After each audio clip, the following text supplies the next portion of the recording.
Bienvenue dans ce voyage à travers le temps pour connaître, comprendre l'histoire du zéro. Let's go!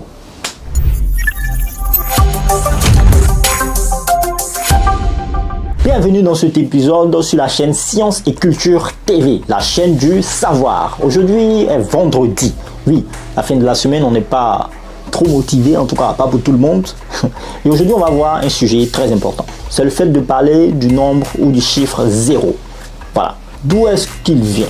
Comment est-ce qu'on a décidé un jour de dire le 0, on le fait en rond? Pourquoi pas un rectangle? Enfin, tout ça, on va décrire ça. Si vous êtes prêts, on y va. As-tu déjà imaginé un monde sans zéro? Pas de rien, pas de place vide, pas de concept pour dire plus rien, absence ou vide, rien de tout ça. Juste des nombres qui se bousculent sans système clair. Aujourd'hui, le zéro est partout, dans ton téléphone, dans ta calculatrice, dans ta tablette, dans ton ordinateur, etc., etc. Mais il a fallu des siècles pour que cette idée simple en apparence fasse son chemin.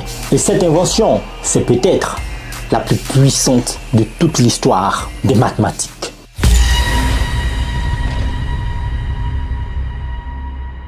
Eh bien, il faut savoir que dans les premières civilisations, on comptait avec des pierres, des marques, des nœuds dans les cordes ou même des doigts. 1, 2, 3, 4, 5, un peu comme on était petit. Vous imaginez au CP, à la maternelle, etc. Bon, pour ceux qui ont eu le privilège de faire la maternelle, parce que dans certains lieux, c'est un privilège.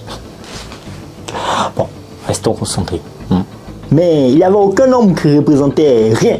Non, aucun. Il fallait deviner, comprendre le contexte, etc., etc.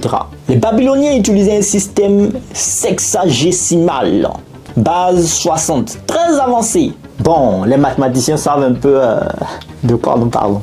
Pour les autres, restez avec moi, on se serre les coudes. Allez, on y va, on va comprendre ça ensemble. Mais leur notion de zéro n'était pas encore un nombre, pas du tout. Mais ils n'étaient pas les seuls. Les Égyptiens et les Romains, eux, n'avaient pas de symbole pour zéro. Et ce manque compliquait les calculs et limitait la puissance des mathématiques.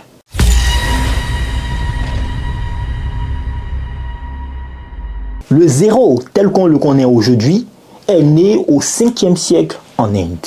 Les mathématiciens indiens ont créé un symbole rond, un point, pour représenter l'absence de quantité dans un ordre donné. Oui, c'était une révolution. Ce zéro n'était pas seulement un chiffre, non. C'était un concept mathématique. Et ce concept ouvrait la porte au calcul assez complexe. Et attention, le plus célèbre, ou l'un des plus célèbres tests anciens, de Brahmagupta, bon enfin, je vais l'écrire ici, ça sera plus simple. Voilà, ce test qui se nomme comme cela, voilà, a posé les premières règles de l'algèbre avec le chiffre 0.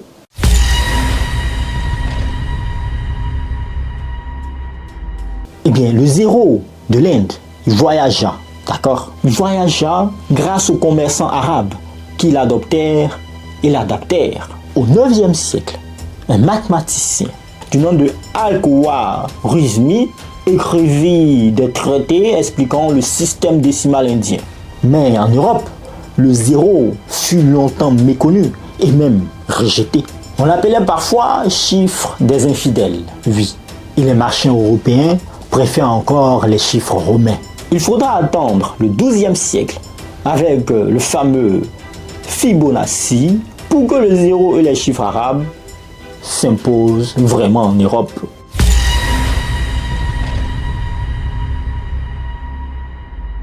Le zéro n'est pas qu'un simple chiffre, non. Il a permis la naissance de l'algèbre, de la géométrie analytique et plus tard des ordinateurs.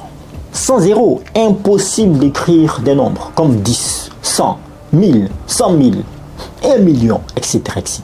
Impossible de le faire. Et aussi, impossible de programmer, de modéliser ou de gérer l'économie moderne.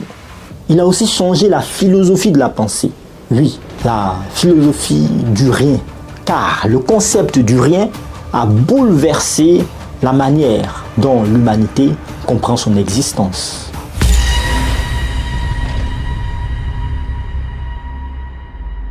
Aujourd'hui, le zéro est au cœur de toutes les technologies. Il est la base du code binaire, langue universelle des ordinateurs. Il est aussi présent dans les sciences quantiques, où la notion du vide est plus complexe qu'on ne le croit. Le zéro, invention vieille de plus de 1500 ans, continue de nous fasciner et d'influencer notre monde.